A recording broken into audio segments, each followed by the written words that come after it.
Esas primarias no van de personas. Van de resolver un dilema político que actualmente está viviendo la izquierda.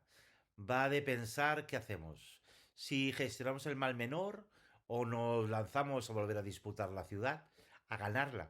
Si queremos sobrevivir o queremos ganar. Si nos replegamos o nos abrimos.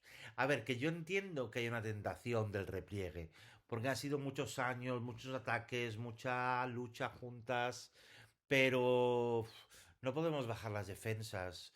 No podemos quedarnos en lo cómodo, en lo que ya conocemos, que nos dé más miedo equivocarnos que volver a interpelar a la sociedad. Esto no se centra en un espacio que haya que proteger, sino en un espacio que hay que ampliar y que además nos hará mejores y más eficaces. Y tenemos que no evitar el movimiento. Tenemos que movernos porque la ciudad ya se está moviendo y hay que liderar ese movimiento y no dejarnos arrastrar por un movimiento que además puede que vaya en una dirección que no nos va a gustar.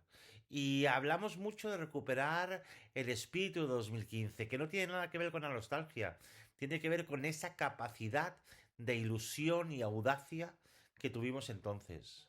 Y creo que a eso hemos venido.